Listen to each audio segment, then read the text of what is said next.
कहते हैं कि आजकल फोटोग्राफर्स पैसा बहुत ज़्यादा लेते हैं, मतलब एक सिंपल सा एक क्लिक ही तो करना है। तो आपको क्या लगता है कि ये जो लूटने वाला जो फोटोग्राफर पर टैग है वो सही है या फिर गलत है? आपके हिसाब से प्री वेडिंग करवाना चाहिए या नहीं करवाना चाहिए? करवाना चाहिए बिल्कुल। क्या एक फोटोग्राफर अपनी प्री वेडिंग करवाता है? आजकल एआई का बहुत ज़माना है, एआई से बहुत काम इजी भी हो गया है फोटोग्राफर का। तो क्या आपको लगता है कि आने वाले कुछ सालों में एआई जो है वो फोटोग्राफर्स की जगह ले लेगा? तो एआई से काम भी इजी हुआ है, लेकिन फिर भी फोटोग्राफर्स की जो रेट है वो तो कम हो ही नहीं रही है। कि अगर आपके हाथ में कैमरा नहीं होता तो क्या होता?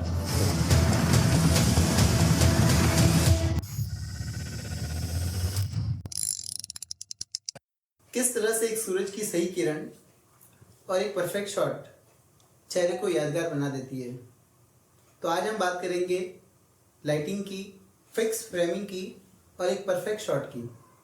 आज हमारे चैनल के गेस्ट हैं राजस्थान के पाली जिले के सुमेरपुर शहर के आरतू स्टूडियो के ओनर मेहुलराज मेवाड़ा। मेहुलराज मेवाड़ा जी, आपका हमारे चैनल पर बहुत बहुत स्वागत है। Thank you sir. Mehul ji, बचपन में कोई सोचता है कि मैं डॉक्टर बनूंगा, कोई इंजीनियर बनूंगा, कोई सोचता है टीचर बनूंगा। तो क्या आपने बचपन से ही फोटोग्राफर बनने का सोचा था या फिर कुछ और? नहीं, मैंने बचपन में नहीं सोचा था। मेरे फैमिली वालों ने ज़रूर सोचा था कि मैं कुछ गोल्ड की लाइन में जाऊं, और मैंने एक सिंगर बनने का सोचा था, बट वो मेरा सपना अधूरा रह गया। आपने सिंगर बनने का सोचा था जी। तो कोई बात नहीं, आज आपका सपना यही क्यों पूरा कर देते हैं। 2 लाइनें को सुना दीजिए हमारे दर्शकों को। अभी क्या है मैं नहीं सुना सकता क्योंकि मेरी लाइन ही चेंज कर दी है मैंने। अच्छा, तो मतलब फोटोग्राफी क्यों चूज किया? मतलब अगर आपके फैमिली गोल्ड में भेजना चाहती थी तो वो तो एक अच्छा बिजनेस था, और आजकल तो बहुत ज़्यादा दाम भी बहुत ऊंचे गोल्ड के। बट मेरी रुचि नहीं थी उसमें। मेरा स्टार्ट से ये था कि मैं कुछ अच्छा काम पकड़ूं, और मुझे घुमा फिरा के अच्छी लाइन में आने का मौका मिला। अच्छा, कुछ आपके मतलब किस तरह से आप फोटोग्राफी की लाइन में आए हो, ऐसा कुछ आपके साथ इंसिडेंट है क्या? मैं सबसे पहले तो एक फ़ोटोकॉपी की शॉप पे जॉब करता था। तब उसके पड़ोस में एक बड़ा कंपनी है, मनमीत कैसेट कंपनी करके। उस कंपनी में मैं उस कंपनी के मालिक थे गणपत जी नागर, जो मुझे लेके जाते थे साथ में एक हेल्पर के रूप में। तब जैसे कि कोई शूट कर रहा था तो उसको पानी पिलाना। तब ये मेमोरी कार्ड का दौर नहीं था, तब डीवीसी चलती थी। तो शूट करता उसकी डीवीसी फुल होती तो उसकी लेनी, भरी हुई लेनी, खाली देनी, उसको पानी पिलाना वगैरह। तो एक बार मुझे इस तरह से लेके जाते, तो एक बार बड़ा प्रोग्राम था सोनाना कितला जी का, वहाँ पे लाइव चल रहा था। तो मुझे बॉस ने बोला कि तुम जाके शूट करो, खड़े रह जाओ, क्योंकि जो शूट कर रहा था उसको वॉशरूम जाना था। तो मैं जाके कैमरे पे खड़ा रहा और थोड़ा बहुत कैमरा शूट मतलब मूवमेंट किया उस कैमरे को। तो उनको अच्छा लगा कि मेरा कैमरा सॉफ्ट चलता है। उस टाइम से उन्होंने सोचा कि ये कैमरा सॉफ्ट चल रहा है, क्योंकि उस टाइम वॉकी टॉकी होते थे, कान में लगे हुए थे। तो उन्होंने मुझे बोला कि तू कैमरा बहुत सॉफ्ट चलाता। वो फर्स्ट टाइम मेरा कैमरा यूज़ मैंने लिया था हाथ में। उस टाइम से मैंने ये, उन्होंने मुझे साथ में ज़्यादा ले जाना स्टार्ट किया। फिर रेगुलर लेके जाने लगे। फिर उसके बाद मुझे एक नाइट के 100 रुपये देते। तब रेगुलर मैंने 15 दिन उनके साथ गया, रेगुलर थे 15 दिन के। तो 1500 रुपये दिए तो मैं उससे खुश हो गया कि इसमें ज़्यादा पैसे हैं। तो उसके बाद से मैंने ये लाइन स्टार्ट की। क्या बात है, मतलब आपने बहुत जीरो से स्टार्ट किया। जी। कहते हैं कि आजकल फोटोग्राफर्स पैसा बहुत ज़्यादा लेते हैं, मतलब एक सिंपल सा एक क्लिक ही तो करना है। तो आपको क्या लगता है कि ये जो लूटने वाला जो फोटोग्राफर पर टैग है वो सही है या फिर गलत है? ये गलत है, क्योंकि फोटोग्राफर के पास जितना इक्विपमेंट जिस रेंज का है, उसकी जो कॉस्ट है वो कोई अंदाज़ा नहीं लगा सकता। जितना लेना चाहे वो ले सकता है फोटोग्राफर, लेकिन इक्विपमेंट बहुत महंगे आते हैं। और कुछ फोटोग्राफी की कला का चार्ज होता है। वो फोटोग्राफर क्रिएटिविटी करके एक फ़ोटो क्लिक करके देता है आपको, और 10 फोटो में से आपको एक फ़ोटो बहुत पसंद आता है, जिसका आप डीपीपी लगाते हो, उसको स्टेटस भी लगाते हो। तो कुछ फोटोज ऐसे निकलते हैं जो क्रिएटिविटी से निकले हुए होते हैं। अभी आपके साथ ऐसा हुआ है क्या कि आपने किसी क्लाइंट का सारा काम कर लिया हो लेकिन उसने पैसे नहीं दिए हो या फिर पैसे देने में आनाकानी की हो? होता है कई बार, पहले बहुत होता था, अभी नहीं होता है, क्योंकि पहले क्लाइंट भी उस तरह के हमारे पास थे और अभी क्लाइंट है जो समझदार हो गए और हम भी कुछ समझदार हो गए कि सारा डेटा हम देते नहीं हैं। कुछ पेमेंट 90% पेमेंट आने के बाद डेटा हम देते हैं, तो क्लाइंट को पता चल जाता है कि थोड़े से अमाउंट के लिए हम नहीं रोक सकते, तो क्लाइंट पेमेंट कर देता है। पहले बहुत होता था कि कोई पेमेंट नहीं देता, तो हम भी डर के चक्कर में हम भी भूल जाते थे और बहुत सा पेमेंट रुका हुआ है, इतना पेमेंट रुका हुआ है कि आज के टाइम में अच्छी एक कार आ जाए हमारे पास। मतलब बड़ा अमाउंट है। हाँ, सब थोड़ा थोड़ा सब क्लाइंट में रुका हुआ है।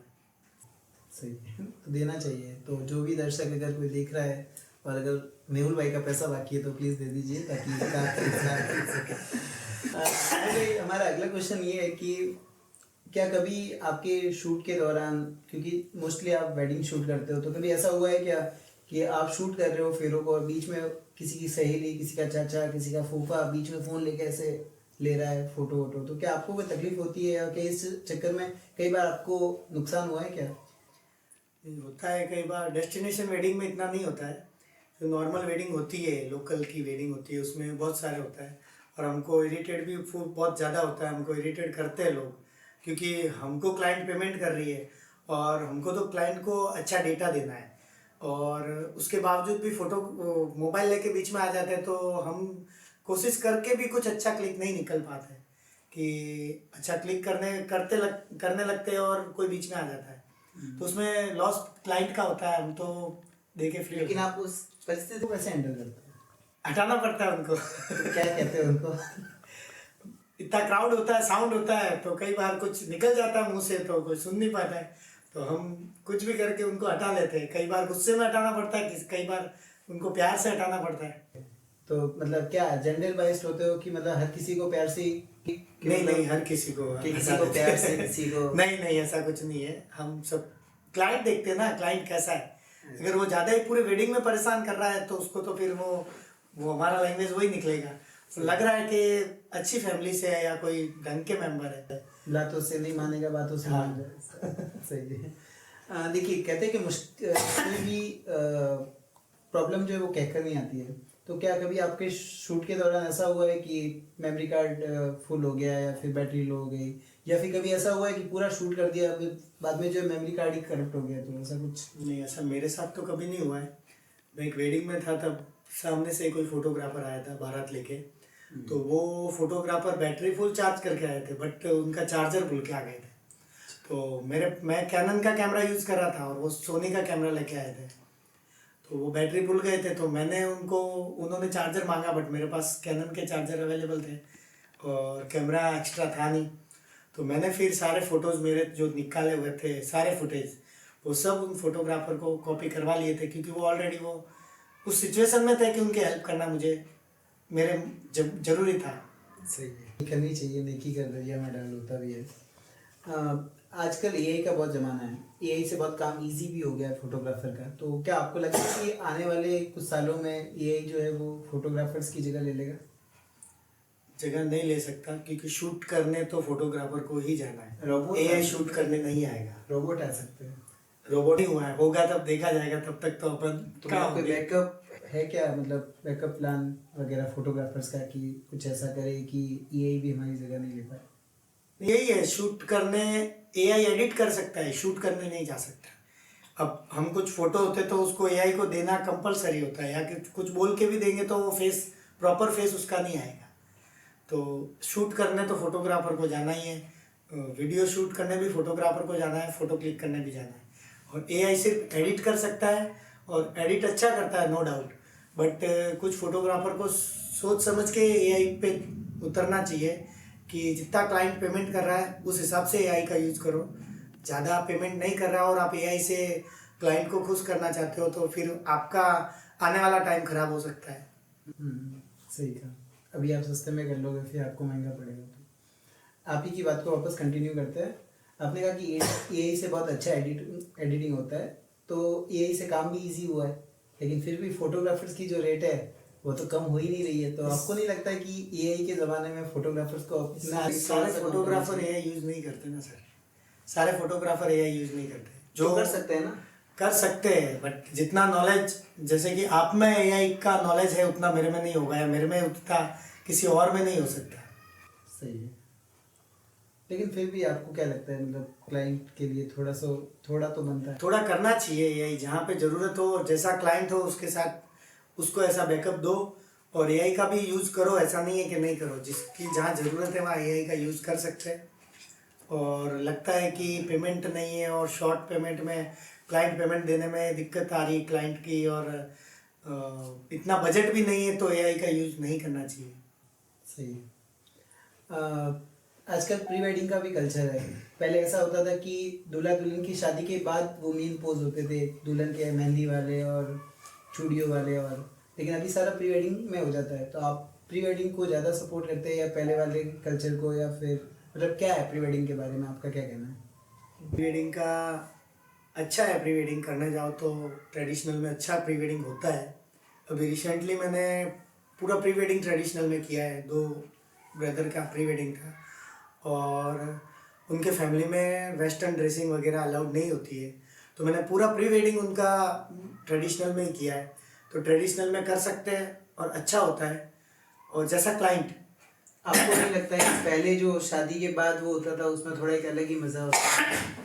वो उस टाइम का दौर था, उस टाइम फोटोग्राफर और पारिवारिक समस्या बहुत थी, और अभी कल्चर चेंज हो गए, तो लगभग सब फ्री होते हैं, माइंडली फ्री हो रहते हैं, तो इतना कुछ नहीं होता है। बट प्री वेडिंग करवाओ, क्योंकि वेडिंग बार बार नहीं होती, करवाना चाहिए प्री वेडिंग, और मर्यादा में करवाओ तो और बेटर है। जैसा फैमिली के अंदर जैसा अलाउड होता है वैसा प्री वेडिंग करवा सकते हैं। सही है। तो प्री वेडिंग के लिए आप तो प्री वेडिंग करते ही है, तो आपके हिसाब से कौन सी बेस्ट जगह हो सकती है, या फिर कुछ ऐसा आप क्लाइंट को देख के प्री वेडिंग के लिए जगह सूट, मतलब उनको कह सकते हैं कि प्री वेडिंग की जो लोकेशन जो होती है वो आप क्लाइंट को देख के उनको सजेस्ट करते हैं, या फिर वो जो कहते हैं वहाँ पे आप लेके जाते हैं? हम उसके ड्रेसिंग पे सजेस्ट करते हैं कि उनका ड्रेसिंग क्या है, और क्लाइंट की भी रिक्वायरमेंट देखते हैं कि उनको कहाँ पर शूट करवाना है और किस तरह का कपल है। उस तरह से हम देखते हैं कि कपल अगर ट्रेडिशनल में करवाना चाहता है तो ट्रेडिशनल वाली लोकेशन पे जाना कंपलसरी होता है, और वेस्टर्न और ट्रेडिशनल दोनों होते हैं, तो उस लोकेशन पे हम लेके जाते हैं। आपके हिसाब से प्री वेडिंग करवाना चाहिए या नहीं? करवाना चाहिए, बिल्कुल। क्या एक फोटोग्राफर अपनी प्री वेडिंग करवाता है? मैंने करवाई है। नहीं, आपने नहीं, क्या एक फोटोग्राफर अपनी प्री वेडिंग करवाता है? मैं खुद फोटोग्राफर हूँ, मैंने खुद ने करवाई है। नहीं, अपवाद नहीं, आपने तो करवाई होगी, वो तो भाभी जी के डर से, लेकिन मैं कह रहा हूँ कि क्या सारे फोटोग्राफर्स अपनी प्री वेडिंग करवाते हैं? करवानी चाहिए, क्योंकि वेडिंग बार बार नहीं होती, और मेरा प्रश्न है कि क्या करवाते हैं फोटोग्राफर्स अपनी? करवाते हैं ना। कराते हैं, आपने देखी है? मैंने मेरी देखी है, अदर फोटोग्राफर की नहीं देखी है अभी तक मैंने। अच्छा। और करवानी भी चाहिए, क्योंकि हम जिस लाइन में हैं उसका यूज़ पूरा करना चाहिए, क्योंकि एक फ़ोटो हम दूसरों की लेते हैं और अपनी फ़ोटो नहीं ले तो फिर मतलब क्या। नहीं, सही है। नहीं, एक कहावत है कि कुम्हार हमेशा टूटे हुए बर्तन में खाता है, तो क्या पता एक फोटोग्राफर भी अपनी प्री वेडिंग करवाता है कि नहीं करवाता है? करवाते हैं, मैंने खुद ने प्री वेडिंग करवाई थी। मेरे प्री वेडिंग बहुत लंबा चला था, 7 डेज़ का प्री वेडिंग था पूरा। कुछ 4 डेज़ का कहीं अलग था और 3 डेज़ का कहीं अलग था। तो प्री वेडिंग करवाना चाहिए, अच्छा है। और फिर बाद में शादी होने के बाद अपन सोचे कि प्री वेडिंग करवाए तो पॉसिबल नहीं होता। उसके बाद तो पोस्ट वेडिंग होगी ना? नहीं, बट वही पोस्ट वेडिंग होती है, बट वो भी इतना वो मज़ेदार नहीं होती। सही है। शादी का लड्डू पहले से ही नया नया होता है तब अच्छा लगता है कि भाई प्री वेडिंग वो क्रेज होता है। नहीं, सही है। हमारा अगला प्रश्न है आपसे कि अगर किसी नए लड़के को या नई लड़की को अगर फोटोग्राफी के प्रोफेशन में आना है तो उसको किन चीज़ों का ध्यान रखना चाहिए? सबसे पहले तो उनको अपनी स्किल का ध्यान रखना चाहिए कि उनको इस फोटोग्राफी फील्ड में जाना है तो एक स्किल के थ्रू जाए और अच्छी सोच बना के जाए, क्योंकि ऐसा नहीं कि खाली जाके फोटोग्राफर बनना है और खाली फ़ोटो क्लिक करके आना है, ये नहीं होना चाहिए। बिजनेस के तरीके से लेके जाएंगे फोटोग्राफर तो अच्छा रहेगा उनके लिए। आपके हिसाब से एक नॉर्मल इंसान जैसे मुझे ही कहीं मैं कहीं घूमने गया और मुझे वीडियो लेना है या फिर मेरा फोटो क्लिक करना है, तो फ़ोन में ऐसी क्या सेटिंग हम कर सकते हैं कि ठीक ठाक फोटो आ जाए अपलोड करने जैसी?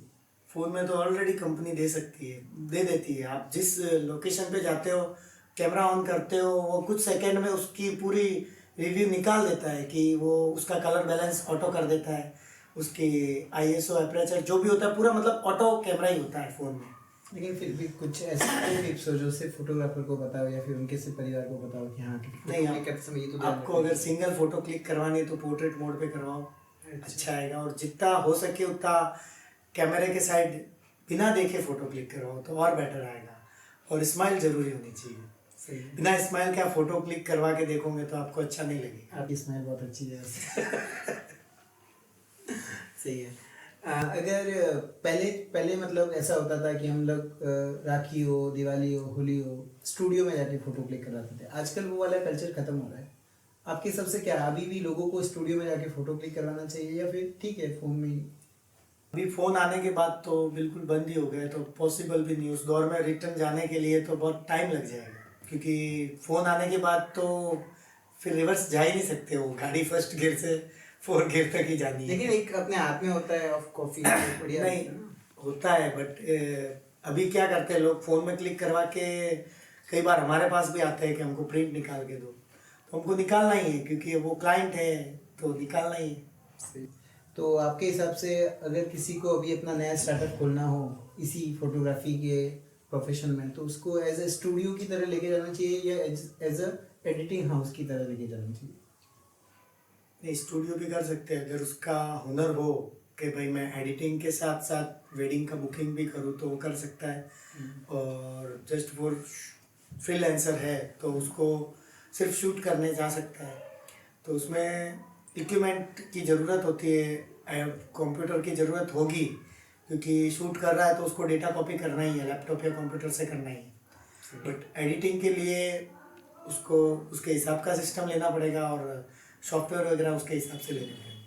चलिए, आपने बोला कि स्टूडियो के कल्चर को तो वापस नहीं ला सकते हम लोग, तो मैं ये पूछ रहा हूँ कि अगर किसी नए व्यक्ति को अगर स्टूडियो खोलना है तो उसको कौन सी चीज़ों का ध्यान रखना चाहिए? मतलब क्या जल्दबाजी में ना खरीदे और क्या जल्दबाजी में खरीद ले, या फिर उसको एक बेसिक चीज़ तो चाहिए ही चाहिए? उसको जिस इक्विपमेंट का नॉलेज हो वो खरीद सकता है, और कुछ खरीदने से पहले अगर उसको बाय करने से पहले उसको पूरा सर्च करके देख ले कि उसका फंक्शन क्या है। अगर कैनन का कैमरा लेना है तो कैनन की डिटेल्स उसको जानकारी होनी चाहिए, सोनी का लेना है तो उसको सोनी की जानकारी होनी चाहिए, और कंप्यूटर तो है ही है, उसमें जो सॉफ्टवेयर उसको यूज, भी कौन सा, नॉर्मल वाला या फिर थोड़ा? अगर उसको एडिटिंग के लिए चाहिए तो थोड़ा हाई प्रोसेसर चाहिए, और कॉपी पेस्ट के लिए चाहिए तो नॉर्मल एक बार चलता है। तो मतलब एक बेसिक चीज़ों की अगर लिस्ट हो तो क्या हो सकती है, ताकि हमारे जो भी व्यूअर्स है वो देख सके कि हाँ कि आपको एक स्टूडियो खोलना है तो ये चाहिए, ये चाहिए, ये चाहिए। कोई 4 आइटम बता दीजिए। स्टूडियो खोलने के लिए आपको पहले तो कम से कम 2 कैमरे चाहिए, जिससे आप फोटो क्लिक कर सकते हो, एक से वीडियो शूट कर सकते हो, और उसमें एक वीडियो शूटर ज़रूरी है, क्योंकि एक बंदा 2 in 1 काम नहीं कर सकता, करेगा तो थोड़ा 19-20 काम होगा, लेकिन 2 कैमरे होने चाहिए स्टार्टिंग के लिए। और ड्रोन वगैरह है ये तो फिर बाद में अगर उसका लेवल बढ़ता है तो वो ला सकते हैं। और एक कंप्यूटर ज़रूरी होता है, और एक उसके पास सबसे मेन चीज़ उसके पास गाड़ी ज़रूरी होनी चाहिए, क्योंकि फोटोग्राफर बाइक पे जाते हैं, हम खुद देखते हैं। मैंने खुद ने देखा हुआ है, मैं खुद एक्टिवा पे जाता था पहले, तब जब एक्टिवा पे जाता था तब बहुत परेशानियाँ होती थी, ठंड के मौसम में नाइट में वापस घर पे आना, नींद पूरी नहीं होना, और क्लाइंट के पास जाते वहाँ पे जाते तब रुकने की सुविधा नहीं होती थी। अब तो डेस्टिनेशन वेडिंग में बहुत कुछ सुविधा देती है हमको क्लाइंट, और पहले नहीं होती थी। और गाड़ी से एक चीज़ की सेफ्टी है कि हम भी सेफ होते रहते हैं ट्रैवलिंग में, और हमारे इक्विपमेंट जो होते हैं वो भी सेफ रहते हैं। सही। तो मतलब आप देख सकते हैं जो भी अपने स्टूडियो का सपना देख रहे हैं तो आपके पास कैमरा, कार और कुछ चीज़ें होनी चाहिए। वैसे एक मिनिमम खर्चा क्या होता है अगर एक स्टूडियो खोलना है तो कितना पैसा उसकी कोई लिमिट नहीं है सर, बेसिक लिमिट कोई लिमिट नहीं है।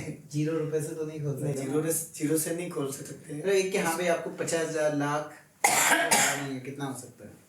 कम से कम 5 से 10 लाख रुपए से स्टार्ट कर सकता है 5 फोटोग्राफर। से 10 लाख। हाँ, अच्छे इक्विपमेंट लेने में, जिनकी अभी इस दौर में जिसकी रिक्वायरमेंट होती है ना, तो उसके हिसाब से 5 से 10 लाख रुपए उसको इन्वेस्ट करना जरूरी है। अच्छा, उसके बगैर नहीं कर सकता। तो जो भी है हमारे व्यूअर्स, प्लीज़ 5 से 10 लाख पहले इकट्ठा करें और फिर अपने स्टूडियो का सपना देखें। चलिए हम आगे चलते हैं। हाल ही में हमें पता चला कि आप सुमेरपुर फोटोग्राफी का जो संगठन है उसके उपाध्यक्ष पद को संभाले हुए हैं।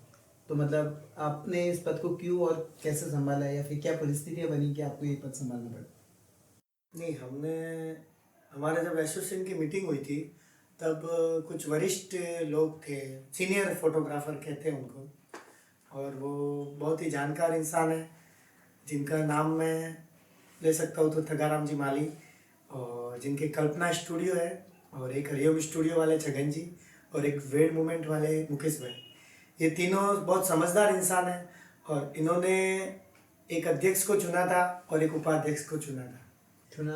चुना है, मैं बता रहा हूँ ना आपको चुना था। फिर उसके बाद कुछ कंडीशन ऐसी हुई कि उसमें अध्यक्ष के कुछ मनमुटाव से या कुछ भी परिस्थिति से, मैं नहीं बताना चाहता हूँ अभी, कि उसमें जो अध्यक्ष थे उन्होंने इस्तीफा दे दिया। अच्छा, और उसके बाद जो अध्यक्ष का पद के जो भी कार्य होते हैं वो मेरे ऊपर सौंपे गए। तो और वो समझदार लोग हैं, उन्होंने डिसीजन अच्छा लिया था। अध्यक्ष भी सोच समझकर चुना था, और कौन थे उपाध्यक्ष वैसे अध्यक्ष? पूर्व अध्यक्ष तो तगाराम जी माली थे, जिन्होंने पूर्व अध्यक्ष मतलब आपका ये संगठन कब अस्तित्व में आया? 2 साल पहले। अच्छा, अभी ही बना हाल ही में मतलब। तो इसके सेकंड प्रेसिडेंट होंगे ये, जिन्होंने अभी इस्तीफा दे दिया। हाँ, पहले तगाराम जी थे, और अभी फिर जिन्होंने इस्तीफा दिया वो थे हमारे फोटोग्राफर ही थे। अच्छा, सही। तो ये उपाध्यक्ष या अध्यक्ष बनने के लिए क्या कुछ क्वालिटीज होनी जरूरी है, या फिर कुछ मिनिमम ऐसे फंड देना पड़ता है, या फिर कुछ वोटिंग होती है, या क्या सिस्टम नहीं, होता है? चुनाव तो नहीं होते। ऐसी परिस्थिति में होते हैं कि जब कोई मानते नहीं है, क्योंकि 20 से 30-40 मेंबर की मीटिंग होती है, तब उसमें ज़्यादातर लोग नहीं मानते कि हमको चुनाव करवाना ही है, तो चुनाव करवाते हैं, वरना निर्विरोध होते हैं कि सबकी सहमति से चुने जाते हैं। अच्छा, मतलब आप निर्विरोध चुने गए? जी।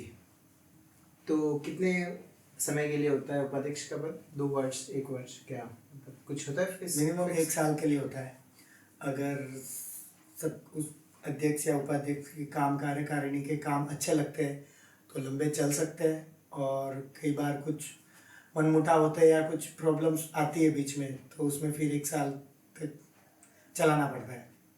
जैसे ऑटो यूनियन होता है, टैक्सी यूनियन होता है, ट्रेड यूनियन होता है, तो वो एक फिक्स कुछ नियमों के तहत चलता है कि भाई अगर ऑटो रिक्शा ही चलाएंगे तो भाई इस रूट में चलाएंगे, इतना मिनिमम पैसा लेंगे। नहीं, तो क्या फोटोग्राफी में भी कुछ ऐसा होता है कि मतलब इतना बजट होना चाहिए, या इससे कम काम कोई नहीं करेगा? या फिर हमारे फोटोग्राफी में कोई बजट नहीं होता है। जैसे कि कोई नॉर्मल फोटोग्राफर है और गांव के फोटोग्राफर है, गांव में भी अभी तो फिलहाल में बहुत अच्छे फोटोग्राफर है जिनका बजट हाई है, और कोई नॉर्मल रेट में काम करते हैं, तो उसमें फिक्स नहीं कह सकते कि फिक्स रेट होनी चाहिए, क्योंकि किसी गांव वाले क्लाइंट के बजट कम होता है 20 से 25 हज़ार का, तो उसको उसमें काम करना ज़रूरी होता है, तो उसमें बजट में हम फिक्स नहीं करवा सकते।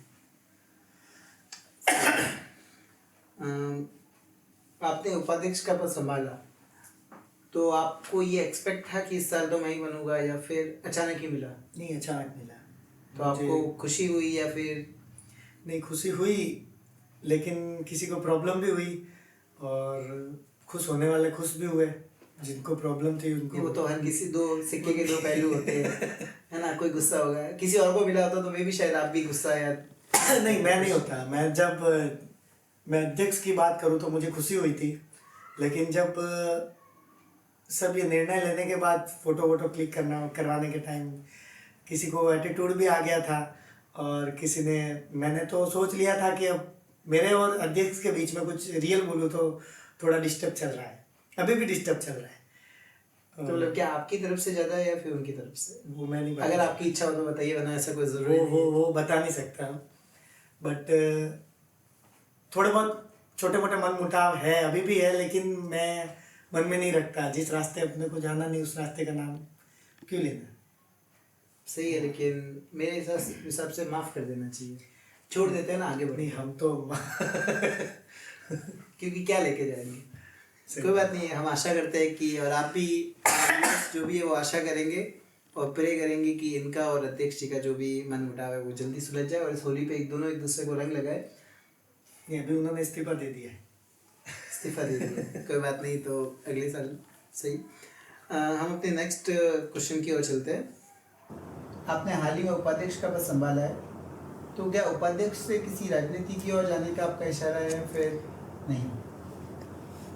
जाने की इच्छा है कि मैं एक राजनीति में जाके अच्छा काम करूं और वो सेवा का मौका मुझे मिले। तो मतलब कौन से पद को संभालना चाहेंगे, मतलब कौन से पद के लिए आप उम्मीदवार बनना चाहेंगे? मैं पहले वार्ड से स्टार्ट करूंगा, तो वार्ड पार्षद बन के मेरी पूरी भूमिका निभाने की कोशिश कर रहा हूँ। वार्ड पंच बन के आपके क्या लक्ष्य है? मेरा सबसे पहला लक्ष्य है कि मेरा जैसे कि 16 नंबर वार्ड है, तो उसमें अगर मुझे टिकट मिलती है, मौका मिलता है, तो मैं सबसे पहले एक मंदिर बनाऊँ उस वार्ड में, जो कि बाहर जाने की ज़रूरत ना पड़े और धार्मिक स्थल बने। और दूसरा लक्ष्य ये है कि लाइट की प्रॉब्लम लगभग सब जगह है, लेकिन मैं कोशिश और शुरुआत मेरी वार्ड से करूं कि उसमें लाइट की प्रॉब्लम सॉल्व हो जाए, कि जितने ट्रांसफार्मर है उस सबको चेंज करवाने की मेरा सबसे पहला मुद्दा रहेगा। अच्छा विचार है आपका। राजनीति से वापस हम अपने प्रोफेशन की तरफ आते हैं। एक फोटोग्राफर जो सबसे बड़ा झूठ बोलता है वो क्या होता है? फोटोग्राफर झूठ नहीं बोलता है। नहीं बोलता तो है, हर कोई कुछ ना ये फोटोग्राफर झूठ जरूर बोलते हैं कि मैं उससे अच्छा काम करके दूंगा, तो क्या वो सच में लेकिन काम करता है? ये बोलना नहीं चाहिए।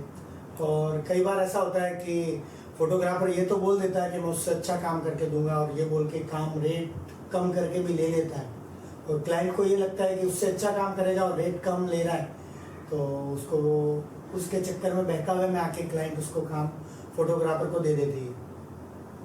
लेकिन कई बार क्या होता है कि हम जाते तब ब्राइड ग्रूम कई बार क्यूट मिलते हैं, ब्राइड ग्रूम की कपल अच्छा मिलता है, कई बार 19-20 मिलता है, तो उसमें हम नहीं देख सकते। कई बार बैकग्राउंड नहीं मिलता हमको, तो उसमें काम थोड़ा होता है डाउन। और कई बार कपल भी बेटर मिलते हैं और बैकग्राउंड भी अच्छे मिलते हैं, और डेकोरेशन जो होता है वो भी बेटर होता है, तो काम तब अच्छा होता है जब पूरा प्रॉपर सेटअप अच्छा होता है। सही है, मतलब सारी चीज़ें परफेक्ट होनी चाहिए। हाँ, तो झूठ बोलने पर काम अच्छा नहीं होता है। सही है। वैसे किसी क्लाइंट को अगर जैसे मान लो मुझे मेरी शादी में एक फोटोग्राफर को चूज़ करना है, तो मतलब मुझे क्या क्या चीज़ें ध्यान रखनी चाहिए? क्योंकि कई बार ऐसा होता है कि जानकारी नहीं होती तो किसी गलत फोटोग्राफर को ही चूज़ कर लेते हैं, फिर बाद में पता चलता है कि घाटे में आ गए, तो फिर क्या चीज़ें ध्यान रखनी है? मान लो कि मुझे फोटोग्राफर चूज़ करना है, तो मतलब कुछ बेसिक चीज़ें होती है, क्योंकि कई बार ऐसा होता है कि घाटे में आ जाते हैं, कई बार ऐसा होता है कि कोई गलत नीयत वाला आ जाता है, तो मतलब क्या चीज़ें होती हैं? नहीं, फोटोग्राफर को बुक करती है तब क्लाइंट को पेमेंट नहीं देखना चाहिए सबसे पहले तो, कि पैसों का फ़ायदा हो रहा है, और उस थोड़े से पैसों के फ़ायदों के चक्कर में कोई गलत आदमी, फोटोग्राफर तो नहीं कहूँगा क्योंकि गलत होगा तो फोटोग्राफर नहीं होगा, गलत आदमी पकड़ा जाएगा। तो सही बात है, क्योंकि फोटोग्राफर जो सही नीयत का है वही फोटोग्राफर मैं मानता हूँ। जिसकी नीयत साफ है वो फोटोग्राफर है, और जिसकी नीयत साफ नहीं है और उसका नेचर अलग है तो वो फोटोग्राफर नहीं कहलाता। तो सबसे पहले तो कम बजट देख के क्लाइंट दे देते, लेकिन वो उसका फिर नुकसान वहाँ पे भुगतना पड़ता है। सही है, नीयत साफ होनी चाहिए। कई बार कपल ऐसे मिलते हैं कि उनमें तालमेल नहीं बैठता है, मतलब कुछ कपल ऐसे होते हैं कि वो सिर्फ ऐसे स्माइल भी दे रहे तो भी फोटो अच्छा आ रहा है, किसी क्लाइंट के ऊपर कितना भी मेकअप कर दो, कितनी भी स्माइल करा दो, लेकिन फोटो अच्छी नहीं आती, तो ऐसी स्थिति में आप क्या करते हो? मेरे साथ रियल केस हुआ है ऐसा कि एक कपल था जिसको मैं उदयपुर शूट करने लेके गया था। तो लड़का थोड़ा चॉकलेटी बॉय था काला नहीं कहूँगा, लड़का थोड़ा ब्लैक था और लड़की मतलब स्किन मतलब ब्राइट स्किन थी उसकी पूरी, वो लड़की गोरी थी और लड़का ब्लैक था। तो मैंने फ़ोटो क्लिक किए उसके, फिर उसको वो प्री वेडिंग फ़ोटोशूट था ओनली, शूट करके घर पे आया, क्लाइंट को फ़ोटो भेजे सिलेक्शन के लिए कि काउंटडाउन बनाने हैं तो कौन से बनाऊँ। तो क्लाइंट ने क्या किया, वो रॉ फोटोज़ देख के मुझे रिजेक्ट कर दिया कि आपने फ़ोटो अच्छे क्लिक नहीं किए। उनका प्रॉब्लम क्या हुई, तो वो क्लाइंट बोले कि मेरा हस्बैंड काला दिख रहा है, मेरा फियांसी जो है वो काला दिख रहा है। ब्राइड ने बोला कि मेरा हाँ, काला है। तो मैंने कहा ये एडिटिंग के बाद सही होगा, लेकिन ऑलरेडी वो ब्लैक है और हार्ड लाइट में शूट करते तो उसको थोड़ा कंट्रोल में क्लिक करना पड़ता है। जो ISO अपर्चर है, शटर स्पीड है, उसको देख के काम करना पड़ता है। लेकिन मुझे लगता है कि कलर वलर का इतना नहीं करना चाहिए, क्योंकि अगर आप लोग शादी कर रहे हो तो आपने कलर तो देखा ही है, वैसे भी कलर क्या क्या ही बट उसके बाद मेरा वो बुकिंग कैंसिल कर दिया उसने, क्योंकि रॉ फोटोज देख के यहाँ का तक समझ सकता है उसमें गलती उनकी थी जब कर दिया है ऐसा। उसने जितने भी कपल्स है प्लीज़ सीरत को देखिए, सूरत को नहीं। हमारा एक और क्वेश्चन है आपसे कि जैसे आप वेडिंग फोटोग्राफर हो, कई लोग नेचर के फ़ोटो खींचते हैं, तो मतलब क्या चेंजेस, क्या मतलब डिफरेंसेस होते हैं दोनों में, और जैसे क्या इसके लिए कोई सर्टिफिकेट, डिप्लोमा, कोई कोर्स होता है स्पेशल, या फिर कोई भी वाइल्ड लाइफ? वेडिंग फोटोग्राफर के लिए कोर्स कंपलसरी नहीं है, लेकिन वाइल्ड लाइफ फोटोग्राफर है तो उनको उनका कोर्स बहुत ज़रूरी है। तो वाइल्ड लाइफ फोटोग्राफर है तो उनका लर्न करना ज़रूरी है, उनका सर्टिफिकेट भी कंपलसरी होता है। तो उसमें रात दिन का फ़र्क है वाइल्ड लाइफ फोटोग्राफर में और वेडिंग फोटोग्राफर। तो सही है, हमारे व्यूअर्स को पता चल जाएगा कि जो भी वाइल्ड लाइफ में इंटरेस्टेड है प्लीज़ एक अच्छे से इंस्टीट्यूट में एडमिशन ले और वहाँ पर आप वाइल्ड लाइफ को कंटिन्यू करें। हमारा मेहुल भाई एक और एक क्वेश्चन है कि कई फोटोग्राफर्स ऐसा होता है जो क्लाइंट से सारा पैसा ले लेते हैं, कोई क्लाइंट होता है जो सारा क्लियर कर देते हैं पेमेंट, लेकिन फिर वो फोटोग्राफर जो है वो काम देने में, मतलब उनका जो एल्बम है, वीडियोज़ है, वो देने में लेट करता है। तो आपके हिसाब से ऐसे फोटोग्राफर को आप क्या सलाह देना चाहेंगे?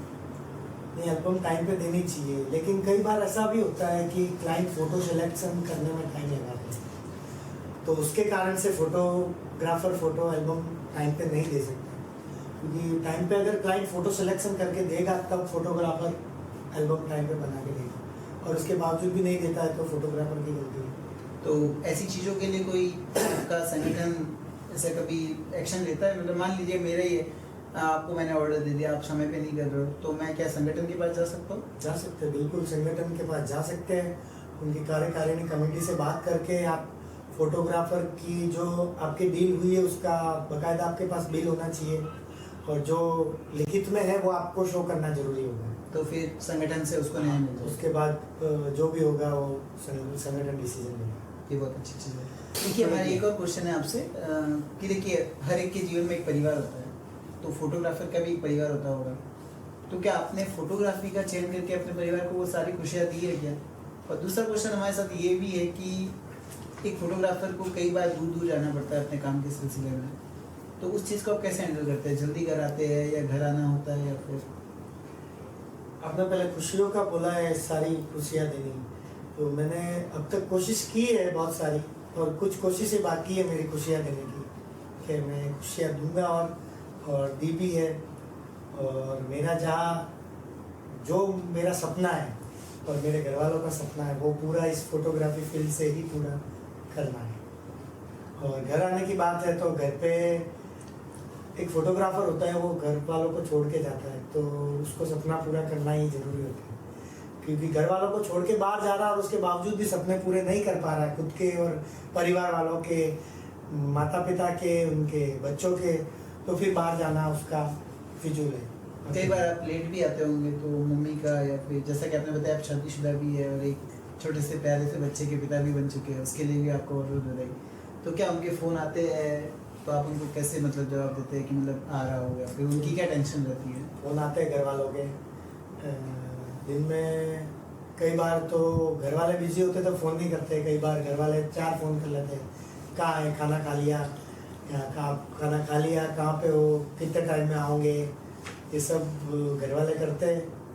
मम्मी भी करती है, वाइफ भी करती है, और कभी कभी पापा भी करते हैं फ़ोन। पापा भी करते हैं? हाँ। क्या बात है, आप तो लकी हो। जितने भी हमारे व्यूअर्स हैं या जितने भी अपनी शादियों में फोटोग्राफर्स को बुलाते हैं, प्लीज़ उनका भी एक परिवार है, तो अपने जो भी छोटे छोटे इवेंट्स होते हैं जल्दी करने की कोशिश करें ताकि वो भी अपने परिवार से जल्दी मिल सके। आपसे मिलके बहुत अच्छा लगा मेहुल भाई, लेकिन हम अपने पॉडकास्ट को ख़त्म करते हैं उससे पहले आपसे एक चाहते हैं कि हम आपके साथ एक रैपिड का गेम खेलें, रैपिड फायर। तो आपको कोई भी एक गेम, एक चीज़ चूज़ करनी है, ठीक है? आपको हम ऑप्शन देंगे उसमें। एक फोटोग्राफर को क्या पसंद है, ब्लैक एंड वाइट फोटो या colour photo? Black and white. Sunrise में फोटो क्लिक करना पसंद है या सनसेट में? सनराइज। कैंडिड शॉट या पोज वाले शॉट? कैंडिड। जिंदगी भर अगर एक ही लेंस यूज करना हो तो कौन सा करेंगे, 35 mm या 85 mm? 85। एक वर्ड में बताओ कि आपके लिए फोटोग्राफी है क्या? फोटोग्राफी सब कुछ है। ऐसा इंसान जिसकी आप लाइव फोटो लेना चाहते हैं? विराट कोहली। कैनन का कैमरा पसंद है, निकॉन का या सोनी का? कैनन और सोनी। सेल्फी लेना पसंद है या फिर बैक कैमरे से? बैक कैमरे से। क्लाइंट का जब आता है जैसे कि बस एक और फोटो ले लो, तो आपके मन में सबसे पहला विचार क्या आता है? कई बार तो गुस्सा भी आता है, कई बार क्लाइंट को खुश करने के लिए हमको क्लिक करना भी पड़ता है। गुस्सा किस पे आता है, मेल पे या फीमेल? जब गुस्सा कोई भी हो आगे, लेकिन जब क्लाइंट को हम पूछते हैं कि पैकिंग कर ले, हम पैकअप कर ले, हमारा सब हो गया फाइनल आपका, तो क्लाइंट बोलते हैं हाँ हो गया, उसके बाद पैक होता है, पैक प्रॉपर हो जाता है, हम बैग लगाते हैं और फिर क्लाइंट बोलते हैं अरे एक फ़ोटो लेके जाओ, तब थोड़ा गुस्सा आता है। कभी कैमरा मारा तो नहीं क्लाइंट को? वो हमारा सब कुछ होता है, इसलिए नहीं रह सकते। सही है। हमारे रैपिड फायर का एक लास्ट क्वेश्चन है जो हमारे एक व्यूअर्स ने भेजा था कि अगर आपके हाथ में कैमरा नहीं होता तो क्या होता? कैमरा नहीं होता तो माइक होता। माइक? मैंने स्टार्ट में बोला था कि अगर मैं सिंगर बनने का सपना था, तो देखिए आपने स्टार्टिंग में बोला, एंड में भी बोला सिंगर बनना है, तो एक गाना तो हमारे व्यूअर्स के लिए बनता है, तो मैं चाहता हूँ कि 4 पंक्तियाँ तो सुनानी ही पड़ेगी आपको। सुना दूंगा, गला खराब है। अरे कोई बात नहीं, हमारे व्यूअर्स जजमेंटल नहीं, हम आपका साथ देंगे साथ में। मत कर माया को अभिमान, मत कर काया को अहंकार, काया गार से काची, काया गार से काची, जैसे ठोस मोती, झोंका पवन का लग जाए, झपटा पवन का लग जाए, जब तेरी मुक्ति हो जासी, जब तेरी मुक्ति हो जासी। क्या बात है। मेरा गला खराब है इसलिए थोड़ा अपना अच्छा नहीं हुआ। कोई बात नहीं, बढ़िया गाया आपने। हम अपने पॉडकास्ट को यहीं पे ख़त्म करते हैं और आपका बहुत बहुत शुक्रिया मेहुल भाई कि आप हमारी छोटी सी रिक्वेस्ट पर हमारे चैनल पर पधारे और अपने बहुत अच्छे अच्छे विचारों को हमारे साथ साझा किया। मुझे लगता है कि हमारे भारत में या हमारे राजस्थान का जो भी क्षेत्र है वहाँ पर एक फोटोग्राफर को पहली बार एक पॉडकास्ट में बुलाया गया और उनके व्यूज़ को जाने गए। बड़े बड़े सेलिब्रिटीज़ को तो कोई भी बुला लेता है, लेकिन एक फोटोग्राफर जो हमारी शादी, हमारे सारे क्लिक्स जो होती जितने भी फोटोज़ होते हैं उन सबको क्लिक करता है, एक पल में संजो के रखता है। तो ऐसे ही फोटोग्राफर है, तो प्लीज़ अपनी शादियों में जितने भी फोटोग्राफर्स आते हैं उनकी रेस्पेक्ट कीजिए, उनको एज अ फैमिली मेम्बर देखिए। और अगर आपको हमारा वीडियो अच्छा लगा हो तो लाइक कीजिए, कमेंट कीजिए, शेयर कीजिए। और आपका इस पूरे वीडियो में सबसे बेस्ट पार्ट क्या था उसको कमेंट कीजिए। और आपके जितने भी दोस्त हैं, रिश्तेदार हैं, और अगर कोई फोटोग्राफर है स्पेशल तो उसके साथ जरूर वीडियो शेयर कीजिए। और हमारे चैनल लेट्स टॉक को सब्सक्राइब करना ना भूलें। धन्यवाद। जय हिंद, जय भारत।